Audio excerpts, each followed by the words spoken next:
Guys, this is a special treat. For the first time ever, this next guest joins the show, and he is now the #5 ranked middleweight in the UFC. Caio Borralho joins me on a special little late notice interview here on Submission Radio. Caio, welcome to the show, brother.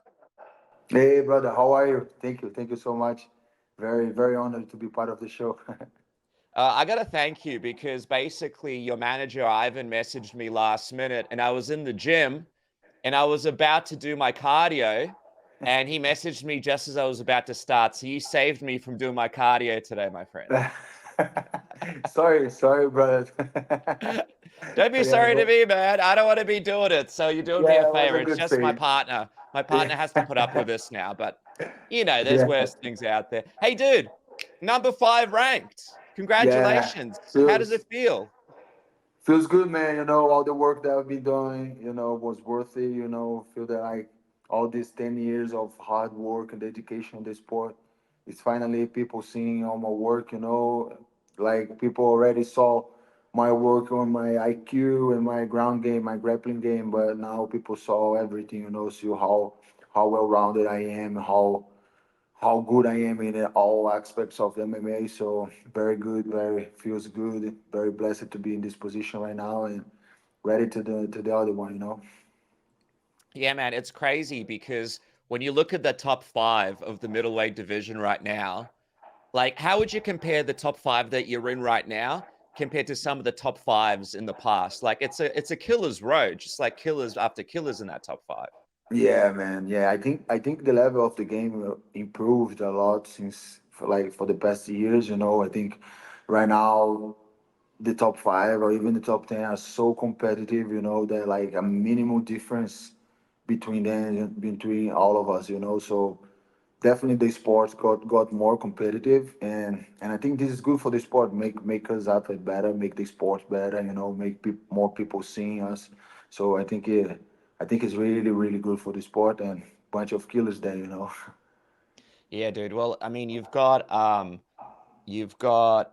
obviously DDP, you've got Israel, you've got Robert Whittaker, in that top 5. How does it feel for you to be a part of that sort of exclusive club? Oh man, feels good. Feels very good. I always knew that I have the level to be one of the best guys in the world. I just needed to show everyone, to show the world, to show to myself that I was part of it. And I think I showed that on Saturday night. Hmm. And being part of the same part with all those guys that once I was just a fan watching them. Before getting into the UFC, I was just a fan watching all them. Watching Adesanya, watching uh, uh, Whittaker and all those guys, and now I'm one of them. So this is a crazy feeling for sure. Yeah, man. I was talking to Robert Whittaker this week, and I brought you up, and he's like, this is a guy that deserves to be in the top 5. Talking about you after your performance against Jared Cannonier. What do you think of Robert Whittaker, man? Like, this is a guy that's basically been in the top of the division for such a long time. He was champion, and even before champion, he's kind of that guy that just fought the best of the best. Like, he was kind of defending the belt before he even had the belt, right? Yeah, exactly. Like Robert Whittaker, I think he's a legend of the sport. He's been through all these killers for so long. And doing amazing fights, all fun fights. He never backed up for of any fight. He was always there trying to get all the challenges that he has. He was also champion too, so he's a former champ. And all respect to Whittaker. All respect to him. I think he's a phenomenal athlete, very versatile. He has ground game. He has amazing kicks. Actually, we both have some similarities in our style. With like the Mm. bouncing, the like in and out all the time. I think this is something that we both work very well. So props to him. Very good athlete and a legend of the sport, definitely. Dude, he's fighting Khamzat next. He put his hand up. He's like, hey, I'm jumping in here. I'm going to put my hand up. I'm fighting Khamzat. So the UFC give me a chance to fight for the title down the line. What was your reaction when you saw Robert basically say, nah, I'm fighting Khamzat? And how do you think that fight actually goes? Yeah, that's very very very crazy of his part, because Khamzat is a very tough guy. Even when he was like 170 and now 185, he's a Mm, very tough guy. Already training with him. I spent some time in Sweden with him, training with him for his training camp against an ATS. The fight that never happened, but I mhm. was there training with him every day. Was his main partner, my main sparring partner for this camp, and I think it's a very tough fight for Whittaker because Hamza has a very great wrestler, and there's one thing about Hamza that people don't realize too much. Like they don't know what kind of level to expect from him. Like they know by seeing, but when you feel it, I think it's a little bit different. This kind of level of wrestling of grappling. I think he's one of the best. I think the best wrestler in the division. I think is Hamza, and we saw how he dominated Kamaru Usman. That is a great wrestler that fought like Demian Maia and didn't got dominated the way that he was by Hamza. So definitely a lot of courage of Whitaker, but I think if he does that, he did that. I think he has something in his mind to this fight. I think he thinks that Hamza is gonna get tired or something like that. But let's see how good is the training partners of Whitaker. They're gonna mimic the Hamza style. Like I think all depends on that. The Whitaker is used to this level of grappling when it comes about his training camp, so he won't feel that much difference when the real fight starts. So Mm. I think this fight goes to Hamza. I think Hamza is gonna like dominate him in the wrestling, the ground, but Whitaker was a champion. So we never we cannot doubt our champion. So definitely is a fun fight. I'm waiting to see this fight for sure. Oh, yeah, man. It's going to be a big fight. I mean, for you, there's some implications there. Just for people that don't realize, right? You were in the training room with Khamzat as his main training partner. What's it actually like training with Khamzat? Because he looks pretty intense. Like the videos that we see in his training, it doesn't look like he, just has a light training session out there. Yeah, he trains a lot. Like I didn't see any other guy in my life that trains as much as he trains. Like maybe that's why sometimes he like kills his body and doesn't make it to the fights. But Mm. definitely a guy that overtrained everyone in the room. There was one time that we did like 5 round sparring, and we did 5 round sparring. We after sparring was done, he did like a 3 or 4 round pads, and then after that, he did like a 30 minute run, and then I Oh. was like, what the fuck is this guy doing, Like, why he needs that shit, I think he needs that, I think yeah, he was used to it, that's the only way that he knows how to train properly, to be confident or something like that. So Mm. definitely a guy that trains a lot. He's very intense on sparring and all the sessions and all the stuff. He was very hard to spar with, and but definitely a moment in my career that I developed a lot. I learned a lot from him, from his team. uh, we are like friends, not the closest friends, but we're like friends. And he's definitely a guy that overtrains everyone in the room. That's like that I can know for sure. Mm. It must be interesting, man, because you guys are friends, you've trained with him, and now you're in this position where you could potentially be fighting him very soon. Have you guys spoken between each other? Like, I imagine it's one of those things where it's like kind of nice for him because, he gets to see the growth that you've made from the time that you've sparred with him and trained with him. And then it's also kind of like, two warriors just seeing who the best person is. Is that kind of the vibe that you're getting from him if you guys ever do fight? No, yeah, maybe after this fight, after all the other fights that I fought, he always Mm, congratulated me. After the fight, there was always a message of him congratulating me and all this stuff. hmm I don't know if he's too busy or if he knows that like maybe the time is coming for us to face each other or something like that. And he didn't send any message after the Jarrett's fight, but it's too soon still. Maybe he sent, maybe not. I don't know. But I really like him. I like he's a good guy that provide for his teammates, that help a lot his teammates, and all those Dagestani and Chechen guys in his in his training camp and all this stuff. That he provides a lot for all the guys there. There's a lot of guys that live by him, you know, with him Mm. paying the cost of everything. So he's a very nice guy to the people around him. But you know, definitely, you know, if the UFC give me a chance to choose who I'm facing, I'm not choosing him, you know, just because we Mhm. are like a little bit close, you know, and stuff. But I think definitely there'll be a time that we must face each other, you know. So I'll be ready. He'll be ready. We're gonna give a great fight to defense to and great fight to the UFC for sure, you know. Yeah, for sure, man. And you know, we'll see how this fight with him and Rob goes, but it's great to see the respect both you guys have for each other. Let's talk about the Jared fight just quickly, man. How are you feeling? It was a real war. You had such a great performance, man. Everybody is still talking about, you know, what you were able to do in that octagon. How are you feeling after that battle with Jared? Little bit sore, like Looks good. It looks 12 good. a It looks good. 12 stitches cut, you know. Wow.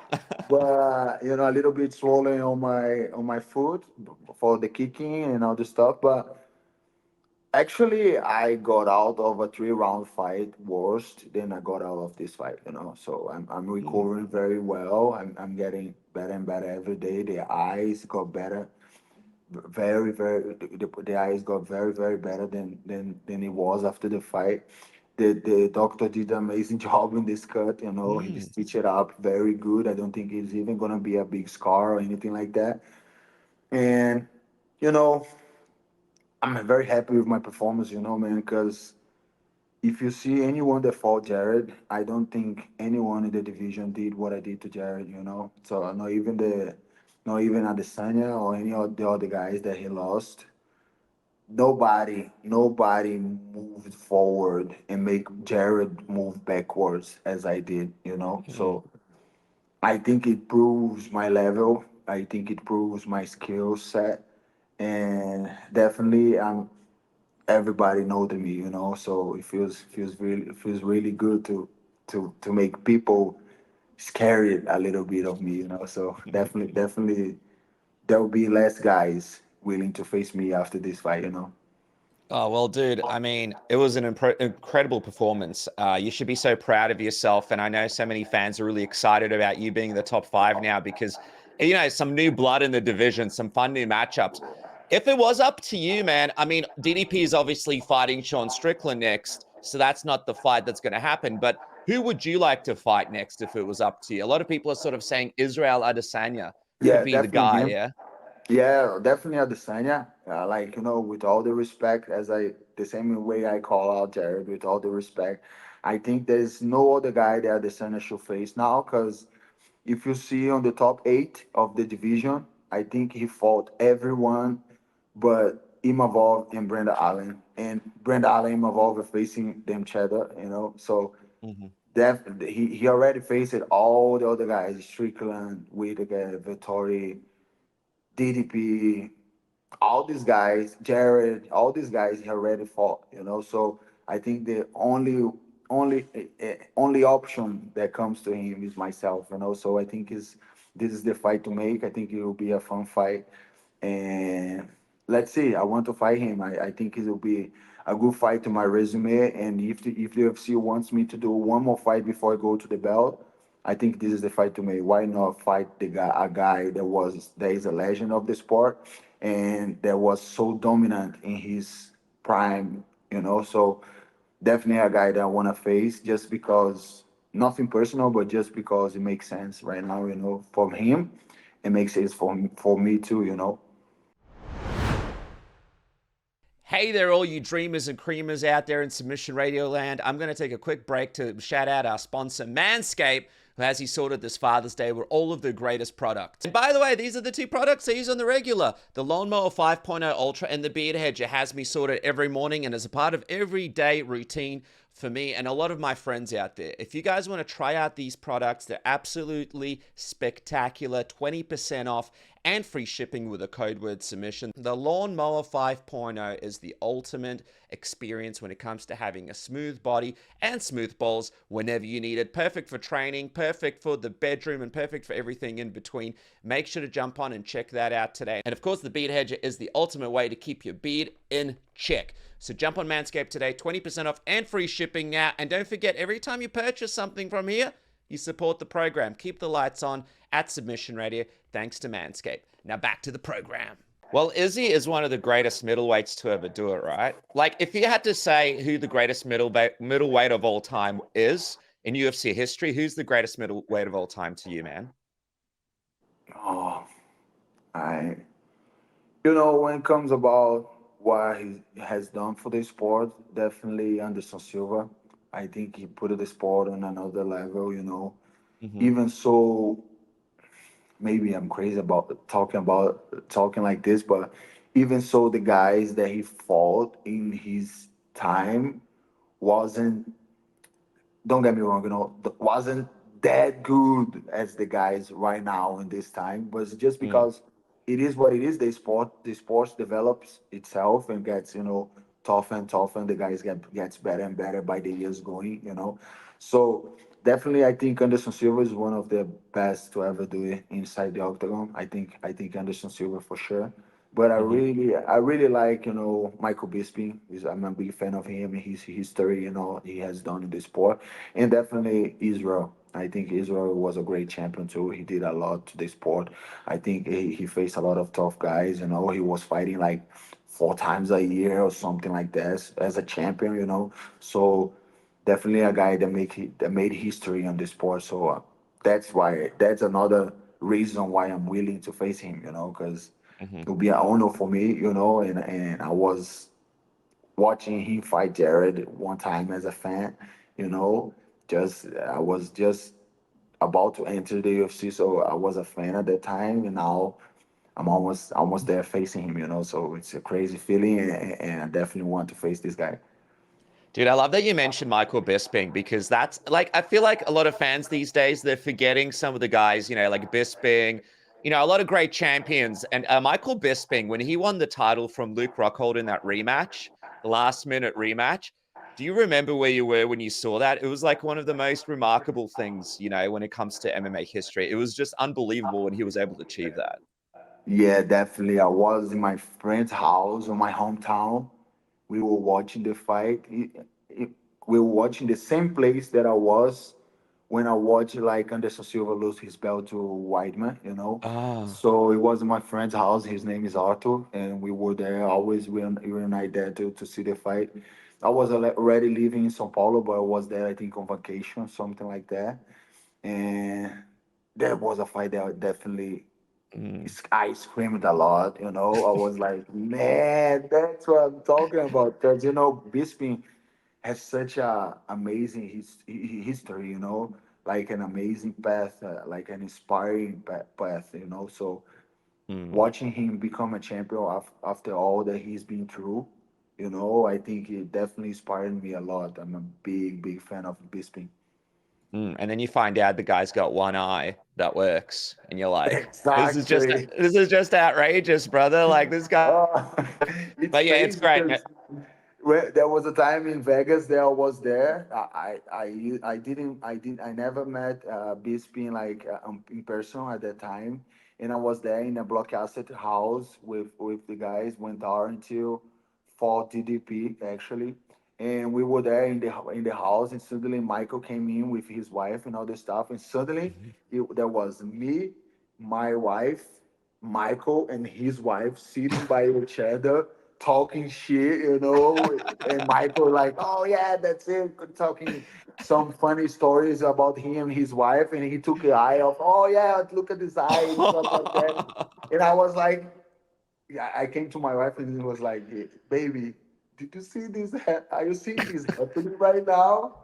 We're here talking with this motherfucker, and he was like trying to give me his eyes. And like 2 weeks ago, we were watching his documentary in YouTube and all this. So life is crazy, man. So definitely, definitely. Oh, dude, shout out to Bisping. The guy has made so many fights for the UFC. People don't realize what he was doing behind the scenes for the company for a really long time. So it's great to see that he's got his podcast and he's doing well. Let's just go back to Israel for one sec, man. Yeah. Obviously, a great matchup. How do you actually see a fight between you and Israel playing out? I'm a guy that puts a lot of pressure on when it comes about fighting. You guys see how I made Jared. I think Jared is the most powerful guy in the division. I think the heavy hitter of the division, I think is Jared Cannonier on the top 10. I think no one, any of these other guys don't hit as hard as him. Mm-hmm. So if I made him move backwards, I'll definitely make anyone move backwards, and I'm gonna pressure a lot. Adesanya in this fight, make him move backwards. He likes to move backwards actually, but I might be the only guy that use feints that we're gonna kick him the same way that he's gonna kick me. And I have the advantage on wrestling and grappling too. So I think he'll be always in doubt if I'm gonna put him down or if I'm gonna just like trade punches with him. And I'm gonna put pressure and maybe get a good knockout or a good takedown and definitely gonna finish him, with all the respect always. But that's the way I see this fight going.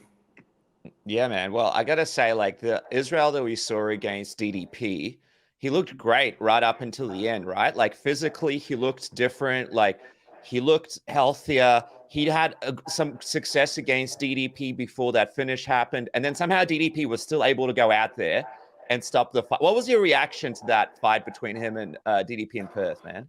I was mad actually, because you know I thought Adesanya was having all the rounds. I thought he was doing very good with his distance control and good setting up good punches and everything. Mm. But there was a moment that he gave up of the fight, and actually it was like a minute before he actually got finished. I think he got tired, and I think he lost the focus, and he was starting to do things that he doesn't usually do. He was starting to trade punches like crazy. He was putting a lot of power on the punches, trying to just knock out, just to get out of there. I thought that he was not comfortable there anymore as the moment that he got tired in the fight. And DDP did an amazing job. So I don't know if Adesanya still has it, the same focus, the same thing. Because if you see all the fights of him, when he gets tired, he even changes a little bit his face, his expression, just to tell himself that he's still there, that he gets more focused, that even when he's tired. But this time he looked a little bit more scared on his expression in his face, and he gave up of the fight like a minute before the fight ended. If you see, he gave us some signs that he didn't want to be there anymore. Interesting, man. I got to also ask about DDP because obviously you've called him out a couple of times now. What is it about DDP? Is it just the fact that he's the champion that makes you want to call him out? Is he a matchup because of the way DDP moves forward and you move forward? It's like, boom, both forces colliding. What is it about DDP that makes you so excited about fighting him? I think it's actually a mixture of everything. And there was a funny thing. I don't know even know if DDP knows that, but there was a time that I almost got into the UFC when I think he was fighting. I don't remember, in the place of Josh Friend, I think, to fight Marcos Maluco. Hmm. And I almost got into that, and then UFC chose him, something like that. And it was like, oh, this Ah. motherfucker took my place. you know. And so I was a little bit pissed about it, but if I can say to you with sure, it's not because of that. It's just because when the time that I called him out, I was, I think, with like three straight victories, and he was with like three or four straight victories. So I thought it was going to be a good matchup for us. And then he kept winning. I kept winning. I think we both has one of the biggest winning streaks in the division. I think he has 8 or 9, and I'm having like 7, 9 with the two in the contender series. So it's me, him, and Brenda Allen, and I think it's a fight that makes sense, you know. So I've been calling him out, and the funny part is that the second time that I called him out, Hmm. he answered that in the X, in the Twitter.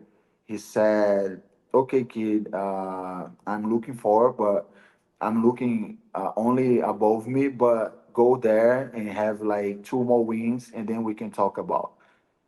I already had like four more wins after that Twitter, you know. So I think it makes sense for me, you know. You know, the great thing I think he'd be excited about is the fact that you're an exciting fight for him, you know, if he does get through Sean Strickland. Do you think he beats Sean Strickland in this rematch? Man, like, do you think what's crazy? Do you know what's crazy? Mm. I always bet against him, you know, always, always, and I always got shut, you know. So On social media where he's basically saying, "Hey, I want to come back to 185." What was your reaction when you saw that? Do you actually believe Pereira is going to come back and try to mix it up with you guys, or was it just a no, way to sort of get viral on social media? yeah, just it was definitely just to get viral. You know, he cannot make that cut anymore. It's not healthy for him. You know, I don't think he'll be able to do that cut anymore. He's too big to the division. Hmm. Uh, I think Alex he has a great marketing team around him, you know, Hmm. that say the things that he needs to say in the right time and all this. So I think he got a good marketing guy just saying like, oh, just say that you're gonna go back to the division, like take the hype out of DDP, you know, because you know he's the man right now in the UFC. So anything that he says, he's gonna take the hype out of the guy, you know. So definitely, I don't think he wants to go back. I think he was more like trying to dig maybe a fight and then DDP goes up, you know, something like that. Mm. Like I think it's more that than he really dropped down to the 185 again, you know. Mm. Well, dude, all right. I'm going to let you go because I know you're busy today. But before we finish up, ideally, what is the timeline that you're looking at, man? So let's say it's Israel. Let's say he's next. You know, your cut is healing up nicely. You're looking good. There's no injuries. When do you want to be back? Oh, definitely. Like, I think December is a great day. December to the last pay per view of the year. I think we can do an amazing fight in the last pay per view of the year.